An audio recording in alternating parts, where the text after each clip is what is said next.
Welcome everyone, welcome to our 2016 seminar series. I was a little bit disappointed when people asked me to talk here and I was told not to talk about science, so I will slip a little bit in, but I promise not too much if I can avoid it.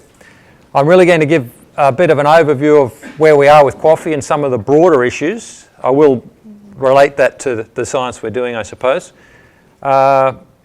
Much of this is probably of interest, particularly to an internal QAAFI audience, but hopefully it's also of interest to people outside of QAAFI. So to start off thinking about QAAFI and agricultural research in Queensland, we need to think about what sort of agriculture we've got here in Queensland. And if you look at it, there are a number of major industries. Livestock really does stand out, but it's interesting when you look at the total of all those, it doesn't add up to 13. And that's because there's really lots of little things. The thing that characterises agriculture in this part of the world, I think, is its diversity. We really have a very wide range of industries because we've got a wide range of environments and we can produce a very wide range of products. So if we look a little bit more deeply into that, we can sort of try and break down and look at some of the major components within those broader categories. And again, these don't add up, reflecting that we've got a lot of things in the other category. The livestock is very beef-centric, if you like, but there really is quite important contributions from these other industries. I think if you look here, sorghum and wheat are about 2/3 of the cereals. Sugarcane, very, very important, along with cotton, but still quite a lot of other. And over in this category, we can list some of the major commodities there, but we're a long way short of the total because there's a very long list, particularly in this category. So if that's the sort of big picture of agriculture in Queensland, where is QAAFI's funding coming from? And this is the sort of analysis. It's spread around, but there's certainly a very strong emphasis in these numbers on grains. So in QAAFI, I suppose our research at first thought might reflect the sizes of the industries locally, and that's one of the contributors. It might reflect the needs for research, but also reflects the role of the people and the history of the people we have in QAAFI and the roles of other organisations around us in balancing out the research delivery to the whole of agriculture. But I think we'll continue to look at this pie in relation to those earlier perspectives about where our money's coming from, where it's going relative to the size and importance of industries locally. And that will hopefully be one of the many ways we think about balancing our research portfolio. And I think there's a number of different dimensions to balancing a research portfolio. And in agricultural research, there's a number of important ones I'd like to go through. First of all is old versus new. We can put a lot of our resources into backing the established agricultural industries, and it's important that we do that. But there's always the argument that we should also be investing in the new industries that aren't there yet. This is a much harder thing to do because there isn't an established source of funding. But we do have to think about how we balance our research portfolio in that dimension and how we do make sure we're investing enough in those new industries and new opportunities. A second dimension is old production environments versus new. I think particularly in Queensland we can think about reinventing agriculture where we've got lots of it, or bringing agriculture into new areas, or bringing some aspects of agriculture into areas where it traditionally hasn't been conducted. So it's about the geographic spread of agriculture and how our investment helps to enhance or optimise that dimension of agriculture. And that's another, I think, increasingly important element in the Queensland context. The Queensland government in the last few years has been developing lots of maps of where agriculture is, could be, should be, might be. This is the map of where some of the views of the state government on where there should be development for agriculture supporting industrial development. But there's been many analysis of this. And if we look at Northern Australia generally, and that's been given us my title because I think there's a lot of talk at the moment, and there has been in the last couple of years, about research in agriculture and developing more agriculture in Northern Australia, and QAAFI is in Northern Australia by our definitions anyway. If you look at these different environments we've got, Queensland's the one state where you've got all the different colours. We do have the whole lot of different environments. We've got this fairly challenging area in the north called tropical, an area where there really hasn't been much agriculture. We've got to think about what agriculture fits. I think it's important to recognise this pale green area down the east coast, categorised here as subtropical. There's a very big area in Queensland that gets that colour here, and probably reflects an area where there's a lot of agriculture and maybe a potential for a lot more agriculture, and that's probably a primary target of agricultural development or sustainable intensification of agriculture in Queensland. But I think when we look at the Australian landscape, we've got a northern development CRC at the moment, and we're arguing very strongly that Queensland should have a significant role in that CRC because of the scale already of agriculture in Queensland compared to the Northern Territory and Northern Western Australia, but also I think because the potential for further growth and development of agriculture in this state in the context of developing agriculture across the north. I've, with my team, been spending a fair bit of time right on the Cape. We've found a lot of good fishing spots. We haven't found so many places for agriculture, and I think the conclusion that you come to is that some of these more extreme areas are maybe not where agriculture is really going to develop. There are some opportunities, but it is further south, and much of the development in the north is probably in the south of the north, if you like.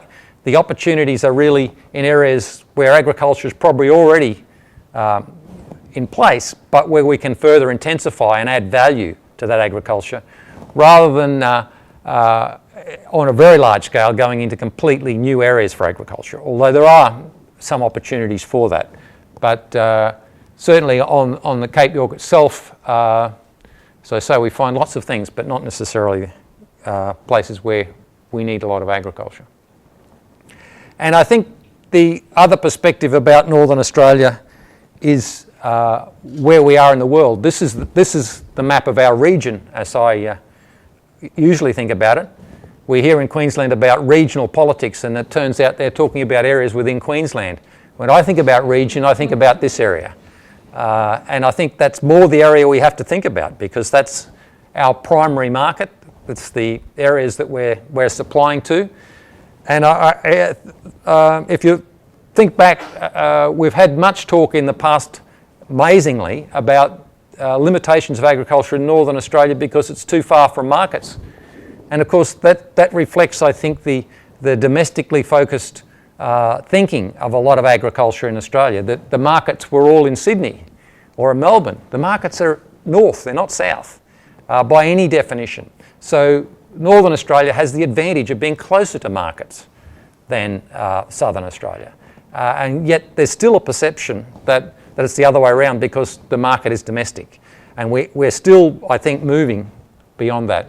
So my vision, certainly, for what we do in our domestic focus, and their domestic focus I mean research that's addressing agriculture in this country, as opposed to research addressing agriculture in other countries.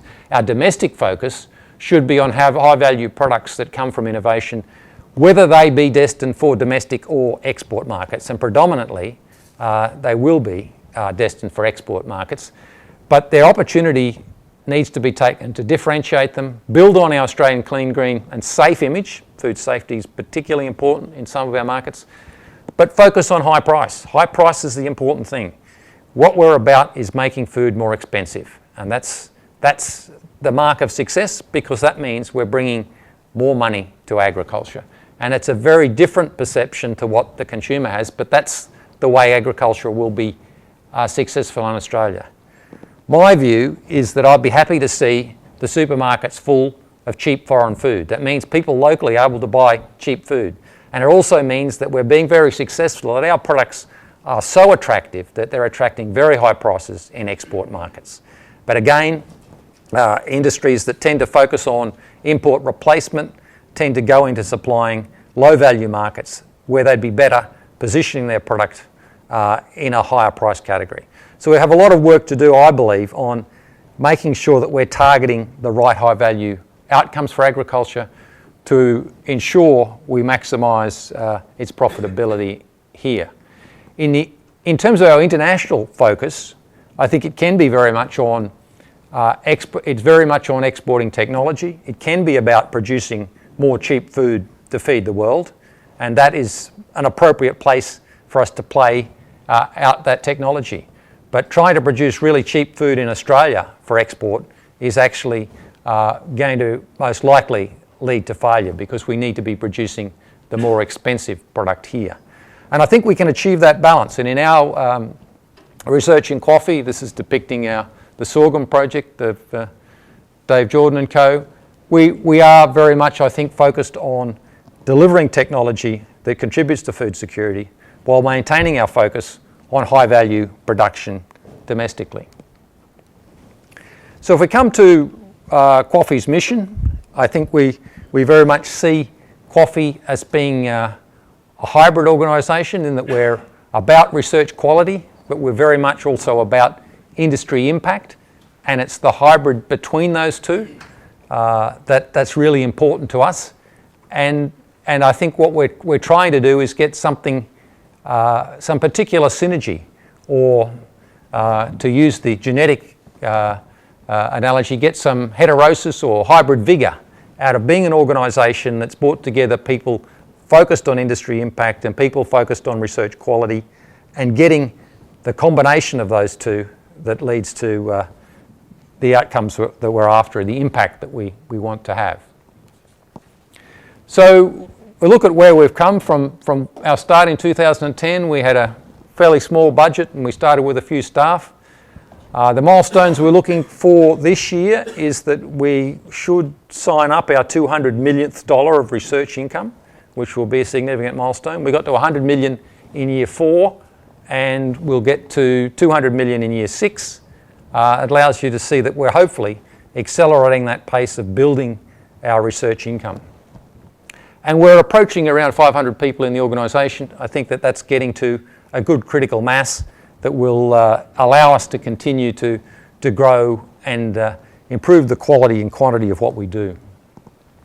We're also this year seeing a few changes, our third change in headquarters, and finally we're going to have one that we can put signs on that actually will be other than temporary. So we started over in the Hartley Teakle, we moved to John Hines, we moved in up here, and we've now, construction starting, you probably hear the noises. We're spending a few $1 million on refurbishing levels 2 and 3 here as our new corporate offices.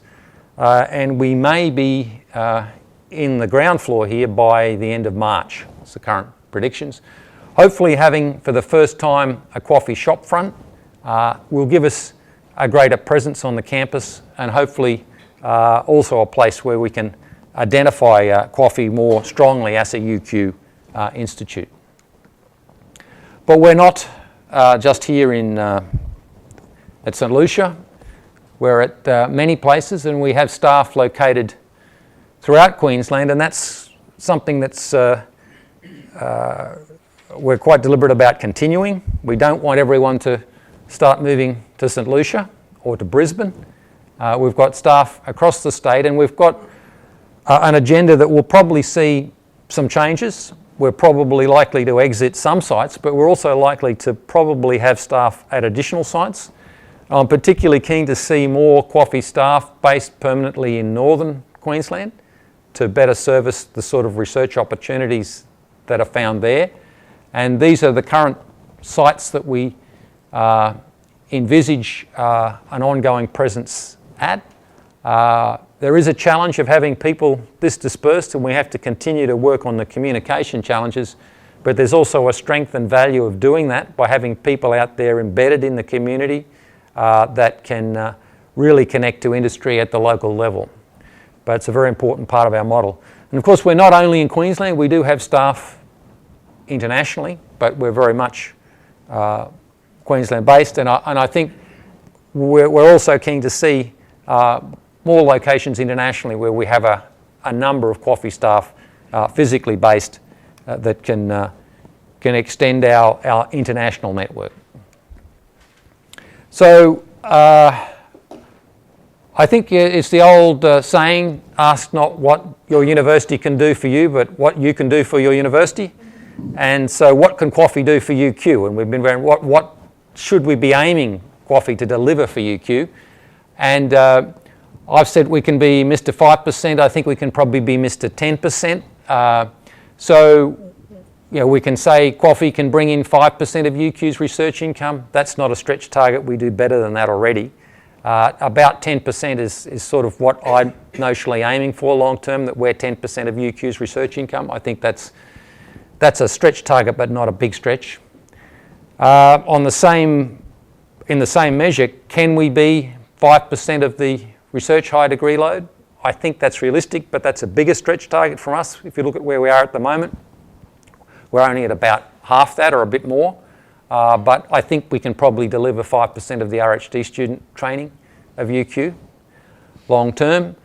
And we'd like to be a lot more than 5% of impact. We want to be more than 10%. Why not aim for 20? The challenge with impact, of course, is how you measure it. And we are going to see emergence of some metrics, and we're going to be watching very closely that space, because we'll want very much to be signing on to metrics in that category. I think it's less important really what our research income is, and it's probably important that we're training a significant number of students. But what will be critically important is that we're actually achieving in the impact area. And so I don't think you can necessarily define it as a percentage of the universities that we want to contribute, but we really want to be there in impact. And a lot of assessment of impact is, I believe, necessarily going to continue to be qualitative, but we have to sign on to and try and drive performance against metrics in that area. And the other sort of analysis that I was going to share is where the money's going to come for all of this. We certainly see the pie getting bigger. That's the first rule. We have to have a plan to see the pie getting bigger. But how does that mix play out into the future? We've been recently in this area over here. We've got the Queensland government at about a third.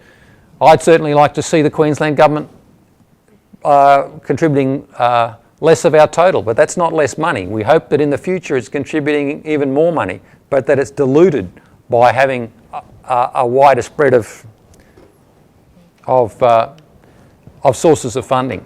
And I think the area that we're still underdone in is in terms of private sector, corporate engagement.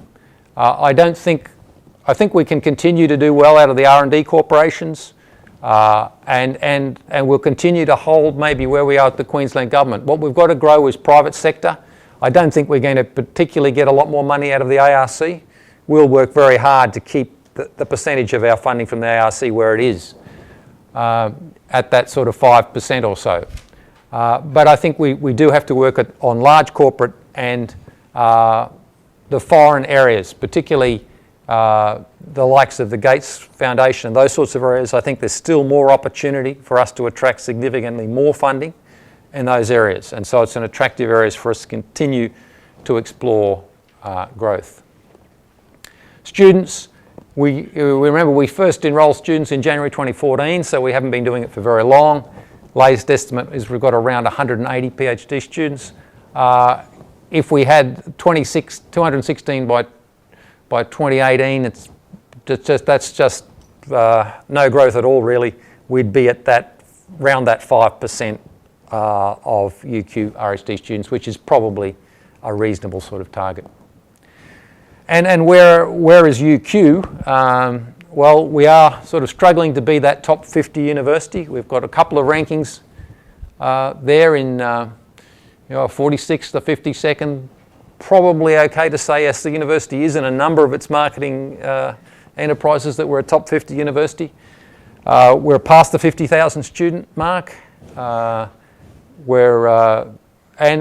the other thing that I think we're going to see in the university is a growth in the proportion of international students. That seems to be a growing thinking amongst particularly the G8 universities, that the way to continue to ensure university income in the face of uncertain federal government funding or declining federal government funding is to increase the proportion of foreign fee-paying students in the mix.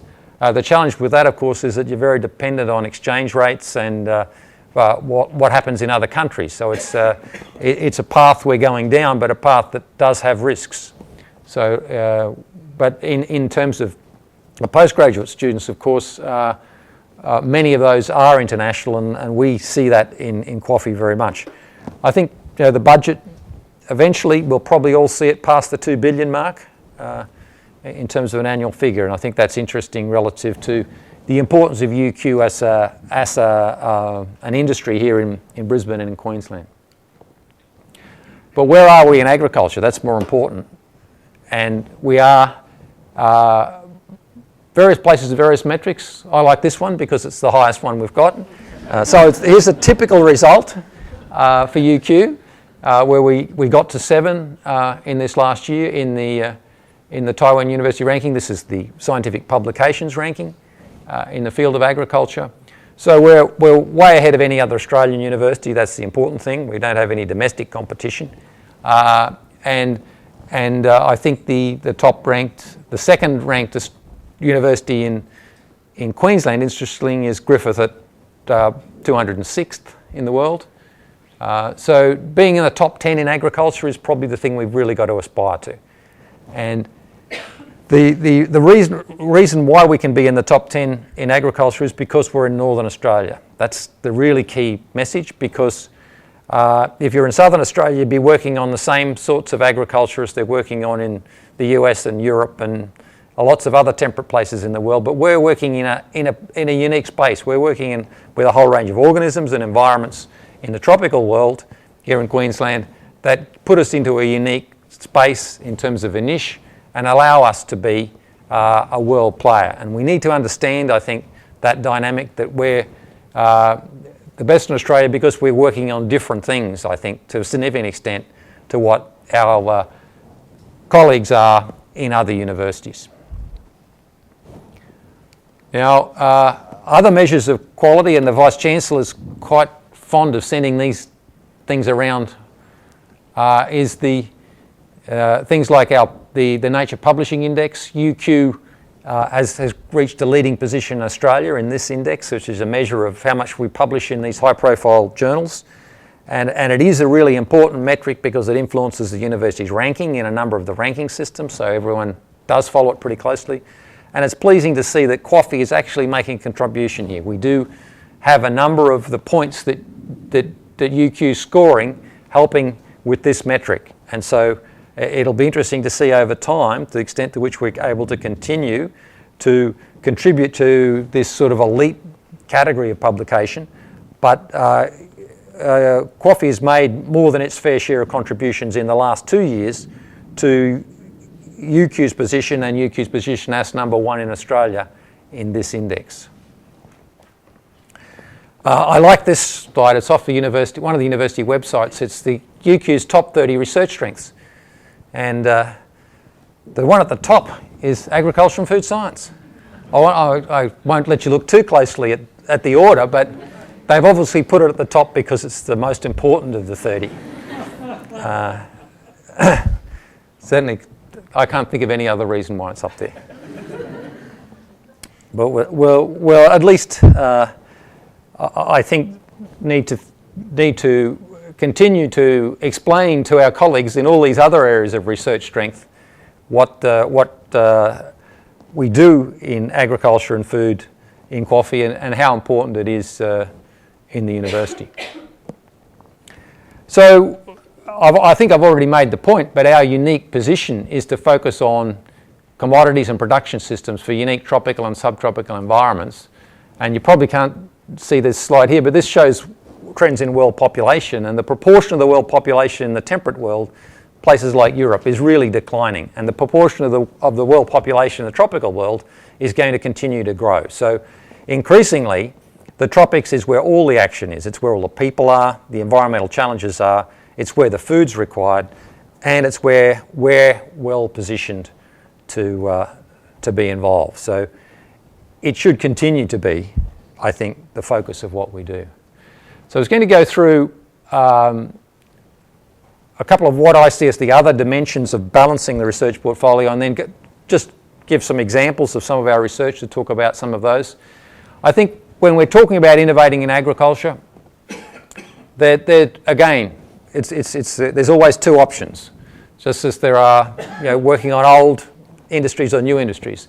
We can either work on changing the organism, the genetics of the plants and animals, or managing the way we produce them, the farming system, the production environment.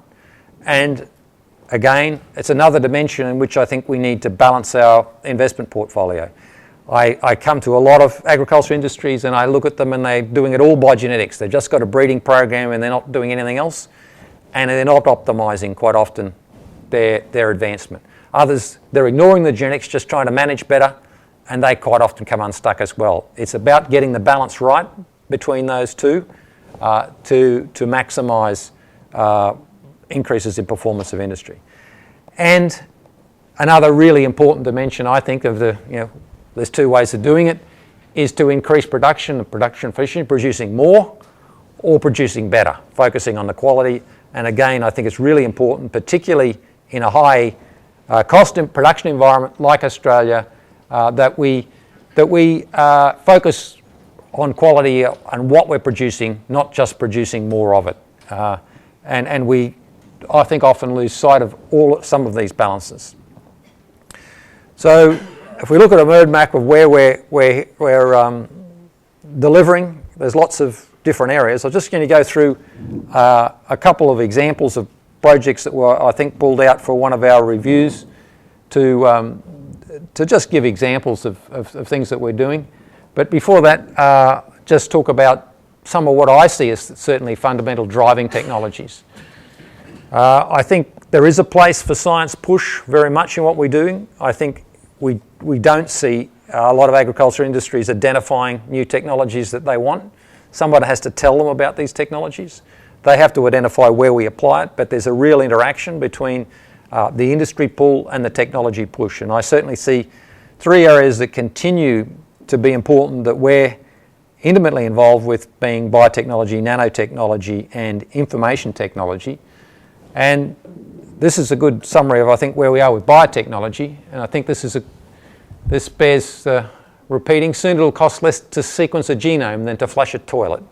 And I think that's almost exactly where we're heading. And that's in relation to the human genome, but it's true for all of the agricultural genomes of all the organisms we work with. That the cost of sequencing a genome is becoming more and more trivial. So it really is a technology that's we still haven't caught up with the implications of, and we're really not quite in the genomics area yet. There's a lot of talk in humans about being in the post-genomics area. We're very much in the pre-genomics area in almost all agricultural species. We really haven't got to applying what this information gives us. So that this is Moore's law here, and we're way ahead of Moore's law, and will continue to be. This is old. It's the dots are down here now, and you'd have to get a new scale because we've actually below the line. We've actually dropped below the $1,000 human genome, and the $1 genome is not an unrealistic goal now, and that's, I guess, where we're going when we'll have to think more about whether we flush the toilet or sequence the genome. But I think one of the other really important dimensions is what's happened with gene editing. The GM debate has been really a problematical thing, I think, for agriculture worldwide. But I think we're at a point where we might be going to go past it. What's happened in gene editing is effectively, we can say we've invented our way around it. We certainly have technology that's outside current legislation, and we've got a lot of analysis going on worldwide. In Australia, there's still a chance that this technology may be relatively unregulated. Certainly there's a view that's going to be the case in the US. So we're going to be able to see not only the products of GM technology, but products of technology that frankly probably is better in terms of our ability to change the sequences of genes and the function of genes being deployed potentially without the regulatory and maybe consumer resistance that GM technology had. So gene editing is really quite confronting, and it's be important that we understand and deploy this technology in the right way in the work that we're doing. So I'm keen to really explore which of the things we're doing really would benefit by considering this technology and not missing the boat as we have done in so many other technologies as they've come and gone. But gene editing, I think, will be dramatic in terms of its impact in agriculture. Nanotechnology, we've got two areas of exploration in QAAFI, the work on vaccines and on plant protection.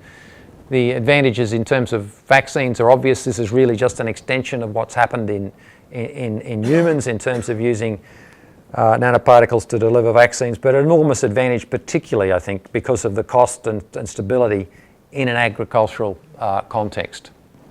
And the potential of this technology to revolutionise the use of agricultural chemicals could really be something that really transforms agriculture globally. The ability to avoid the use of chemical pesticides, insecticides, fungicides, nematicides, the whole range, could be something that really is transformational, and we've got a real opportunity, I think, with the UQ strengths in this area to be a real part of this technology as it plays out globally.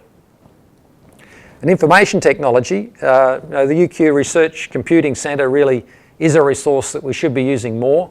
Some of us are, but I think we need to really get into that. We're really in big data in a number of areas, but we don't call it big data. I think we've got great strengths in modelling, phenotyping, genotyping, remote sensing. All of those areas are areas of great importance in agriculture, and they're really all about using, capturing, working with big data. And so I think, again, this is something we should embrace, and where there are a lot of opportunities for QAAFI to be taking a leading role. So this is the sort of current spectrum of research. The green are the sort of plant science areas. The sort of red are the animals, and the food science is here. This diagram is meant to depict that these areas are overlapping and interactive, and that we don't want projects to be stuck down here in sensory and consumer science when they really have relevance to animal nutrition or something. We really are working across all of these areas. As far as we can see, these are the sorts of areas in which we're likely to continue to work. But we can think about, whether any of these bubbles is too big or too small, and how we want to change or move forward in terms of the types of research areas that we're in. But it does, this sort of picture or image does help us to get a bit of an understanding of where our research efforts are directed. So to go through a few examples, I've already mentioned the value of vaccines. I think that impacts in this area are something that we really want to drive quite hard with. The Macadamia project is about to release some new varieties, so we'll have at least 30% increase in profitability predicted. So this is a good example of something that's going to come out in QAAFI, but really has been around for a while. And I see Craig's here. This dates from CSIRO, New South Wales Agriculture. Every organisation's been part of this over the years, but we've ended up carrying the baby at the point when it's actually produced something. So we've done 20 or 30 years of research here in the first 5 years of QAAFI and come up with some varieties, the tree varieties that take a very long time to breed. And Garth will know about how long it takes to breed trees. But so I'm looking forward to that, but I think I'm also looking forward to the fact that we're going to accelerate this program and deliver real benefits to that industry. I think our banana protection work with Andre is really a good example of playing a role in a really critical industry. All the issues you would have read about in the newspapers about TR4, in a sense we've been in the back room doing all the hard work while the media's been playing out what's been happening in terms of the discovery and so forth of this disease. So we've had a really big role here, and I think we really want to reinforce the role we can play and continue to play in dealing with these sorts of really quite important biosecurity issues. In animal health in general, I think there's there's going to continue to be a lot of opportunity for us. Animal health, and if you think of it, tropical animal health is not going to be something where we solve all the problems immediately. There's going to be new challenges, and it's an area where I think we can continue to be seen to have impact and score real goals. In the food science area, I think one of the areas that we're going to see more emphasis, and I know this is something that Mike's advancing, is in trying to do things that impart a uniquely Australian flavour to foods and products that help to differentiate them and to add real value. And this extending the shelf life of prawns here has been a really interesting example of how we're bringing together a number of different things, different ideas, to deliver an outcome that will be something that I think we can be recognised for.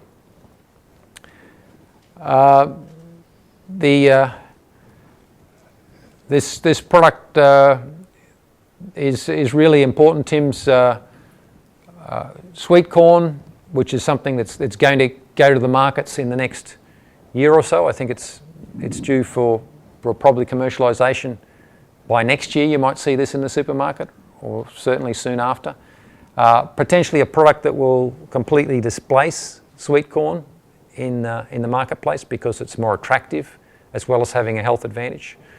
And why I think this example is particularly useful to talk about is that it illustrates the fact that we're working both sides of the farm gate, in that we're talking about using genetics to alter a consumer trait. And that's an area in which QAAFI has unique capability, because we have animal and plant science and we also have food science. We can actually look at how we work one side of the farm gate to have an impact delivered on the other side of the farm gate, and that's a real strength we've got to continue to utilise and capitalise on.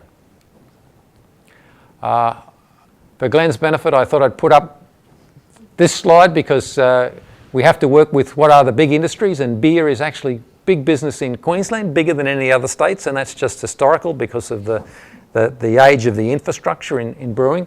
But maybe the other point is that this says that beer is about as important as UQ to the Queensland economy, something like that. But beer is less important than beef, I think we saw earlier, Steve, but it's more important than, beef's more important than UQ maybe, but beer is less important. So they're both important. So it'll be interesting to watch how all those different economic factors play out. Yeah.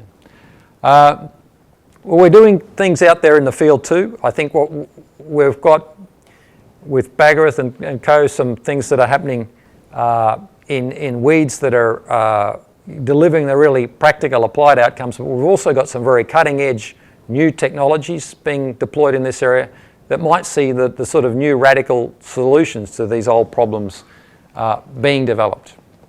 And I wanted to say that I'm a great fan of us continuing to find more ways of working on grain legumes. I think we've been saying it forever, but that nitrogen's critically important in our farming systems. Legumes are a really important way in which we address getting the nitrogen cycle right. The challenge is to find grain legumes that we can grow and have the right agronomy and the right genetics, but also deliver the products that consumers want and are attractive.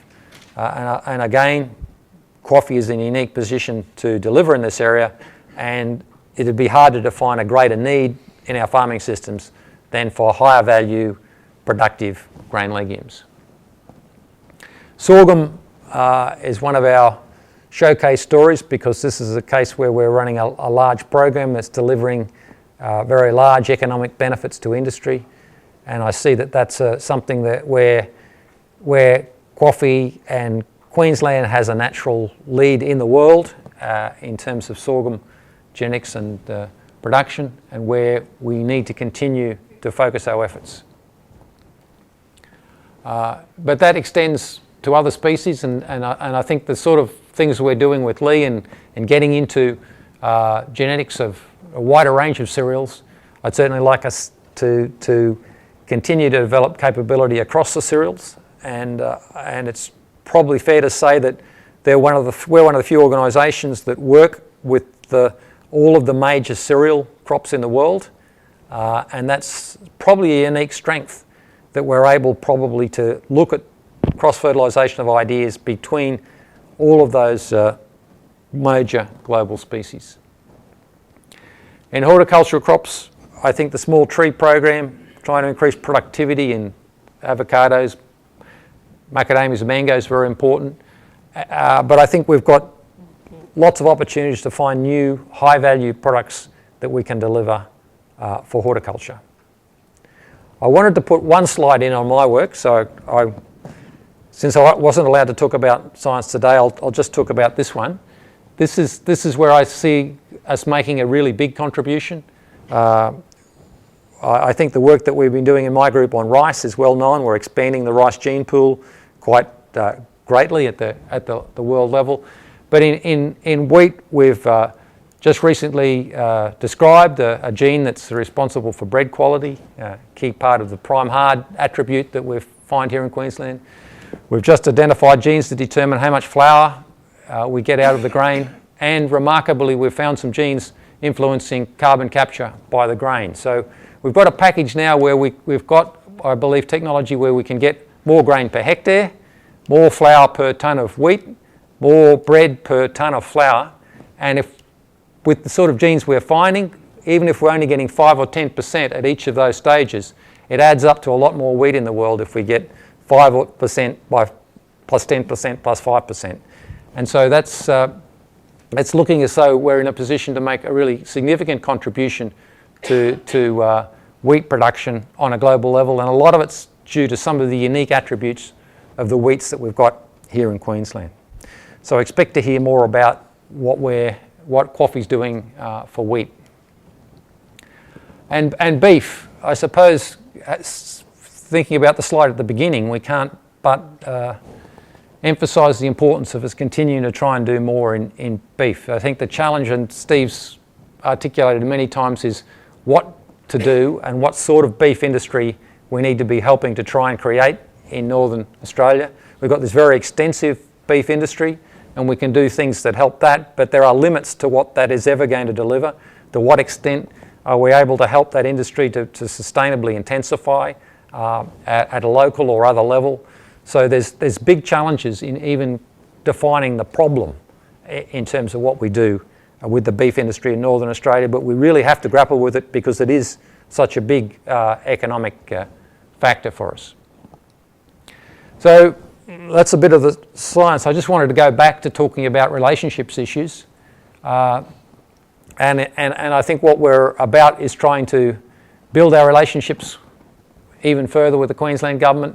Of course, there's things we can do with the Australian government. CSIRO, we're now going to be a long-term tenant of CSIRO, sitting in what is effectively their space over there. So we do need to have a long-term relationship plan with CSIRO. The other universities, particularly here in Queensland, Australia, international agencies, but also the corporate world. One example I think I'd mention is sugarcane. I think SRA is in some ways a smaller version of QAAFI. It's an agency here in Queensland that working specifically with sugar. But I think what's developing is quite an effective relationship between SRA and QAAFI in this space. Neil and I have exchanged a lot of correspondence about aligning QAAFI and SRA's agendas, and I'm involved with a number of projects that are at the more fundamental level in the pre-breeding of sugarcane, and I think we need to be playing an active role in bringing the capabilities of UQ to the sugar industry through an effective partnership with SRA. So I think this is an example of the sort of relationships that QAAFI can develop with other agencies.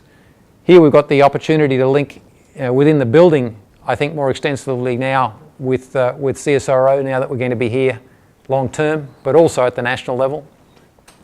Every university wants to have a relationship, so we end up having meetings with certainly all of these universities, and I think we're going to meet with the other Western Queensland University, Charles Darwin, soon. That's the far west of Queensland when you get to Charles Darwin. Where we're just trying to strategically look at really not how we avoid competition altogether. We're in a competitive marketplace as institutions, but recognising where the strengths are in these other institutions and aligning what we do so that we build on those strengths. We partner with them where it's logical to partner with them, where they've got strengths and appropriate capabilities. And it's not just the local Queensland ones, it does extend to what we do with the larger universities elsewhere in Australia. But the other perspective is that many of our important links are with universities outside of Australia. With where we are in the world with communications, we can probably have quite effective relationships with universities in the Northern Hemisphere that sometimes might be more important than universities within the same city. So we have to really balance our perspectives there. I don't think there's any particular reason that we have to work with everyone, but we do have almost, I probably have a project at least with all of the local universities, so I'd like to think we had a few more developing. So overarching issues, I think climate change is something that has had a range of political fortunes. So I've been involved in organising a conference on adapting agriculture to climate change, and we had a very successful conference last year. We're going to run it again in Spain next year, and we had a reasonable number of QAAFI people participate in that conference in Amsterdam, and we've taken the decision that we're going to focus this meeting on adapting agriculture to climate change, just trying to measure what's happening and adapting. But the other aspect of it that people are only beginning to really think about is how we focus on using agriculture to mitigate climate change. And that is quite a distinct issue and opportunity. And agriculture is an area where there are things we can do that can actually play at least some role in mitigation, not just adaptation. So I think QAAFI, because of some of its strengths in a range of areas, has a real role to play, and because we're in an environment where it's warmer, where lots of the other parts of the world are going to catch up, they'll learn more what it's like to be in a place like Queensland. And it's a slide I've shown many times, but I think the answer to that question is we can do lots. It's only slightly modified nature cover. I only changed one word. Probably can't work out which one. The other thing I wanted to promote in finishing is TropAg 2017. Many of you came to TropAg 2015. The metrics are up there for what we delivered at 2015 in terms of numbers of people and speakers and so forth. I think we can double all those for 2017. There's a goal for the committee, 2 times. So we're already pretty advanced in planning. We're trying to make it a much more international event. The goal is to get a fully international scientific organising committee and to drive, this is an agenda for focusing the world's attention on Brisbane as a centre for agricultural research servicing the tropical world. That's the broader agenda. So I think that's all I wanted to say today, but I'm happy to answer any questions you might have about any of that. Thanks.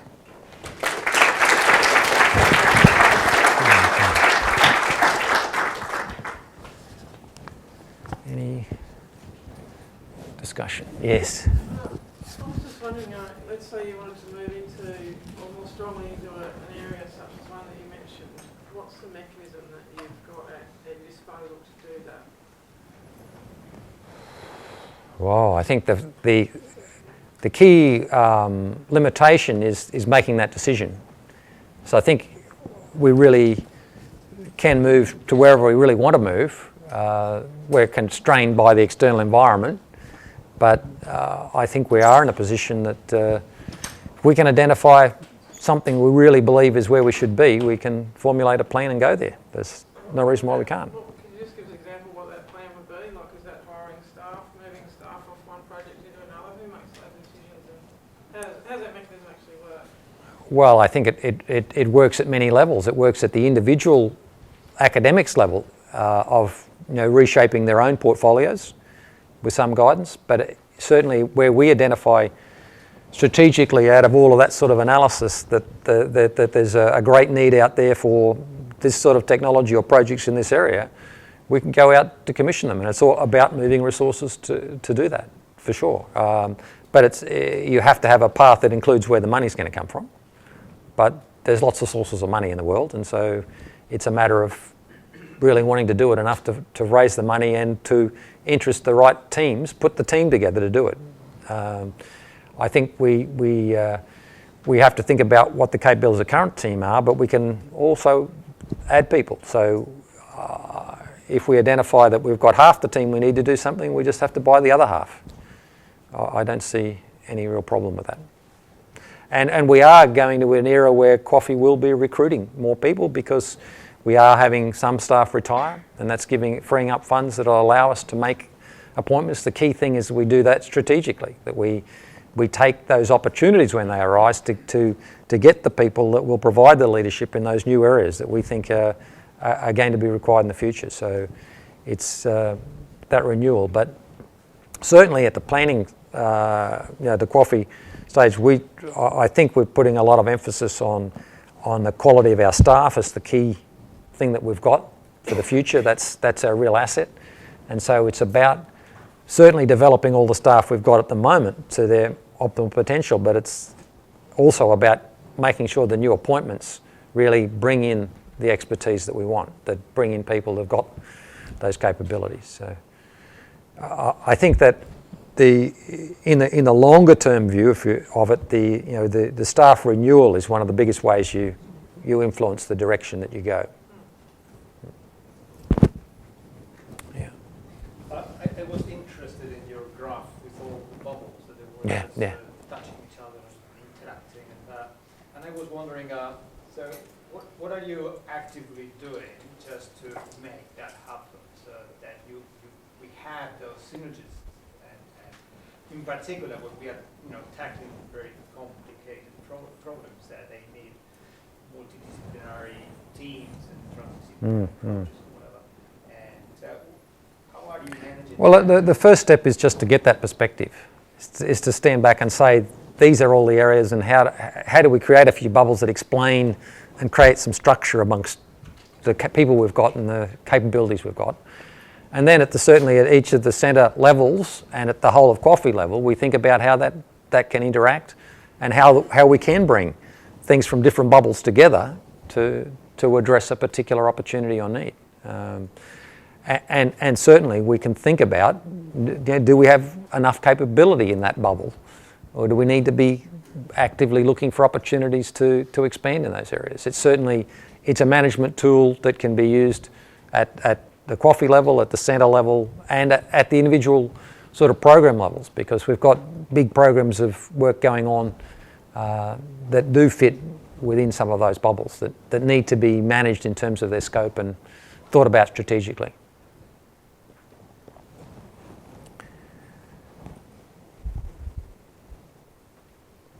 Tropical agriculture happens in the tropics, and that's where you said that's where it's at. Your troops only go as far as Charles Town, so that's sort of the risk to credibility, not having people on the ground up with it. It's notoriously difficult for coordinators who get stuff on the ground in the tropics. Yes, and so that's why I'm keen about that appearance of credibility, that I'm keen to see more of our staff in North Queensland. I think it can be open about that. Cairns is a great place, guys. The reef, think about it. Port Douglas, yes. So I think you don't have to be there to work there. I mean, we work a lot in the tropical world way beyond Australia. without actually having too many people permanently on the ground. So, and I think increasingly research is remote from where you do it. And most of our research happens in computers somewhere in the world, but not in Brisbane. And so the idea of physical location, I don't think is particularly important, but it's important in the perception of many people. And so we really, to be credible, do need to have more of a presence in those areas. Yes? I was wondering if you can give us an update on the Northern CRC. I was hoping someone could, yeah. Yeah, so it's very hard to say anything very definitive about that. We're very actively involved in putting the proposal forward, but the process is very different to what's happened in the past. This is a sort of top-down rather than a bottom-up process, so that the minister has appointed a chairman who will appoint a board, who will select some participants, and will eventually get to a CRC. The expectation is that it'll be starting mid-year, but I don't think anyone knows, and it has not known. I don't think there's any real decisions yet made about anything, who the partners will be, what the focus will be. We're advocating quite strongly that it have a strong focus on agriculture, but that's not as guaranteed as it was. We were proposing an agricultural focus, but the federal government decided that health was important, so tropical health had been added, and there are now people advocating that education be a focus, and so a really broad development agenda, maybe infrastructure focused, highways, ports.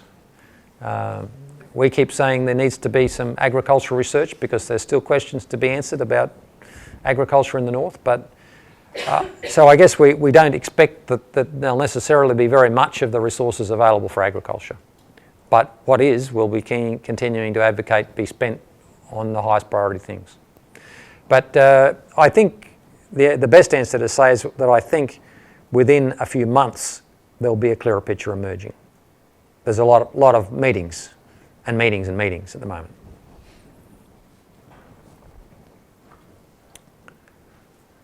Well, thanks very much. Nothing else? Thanks.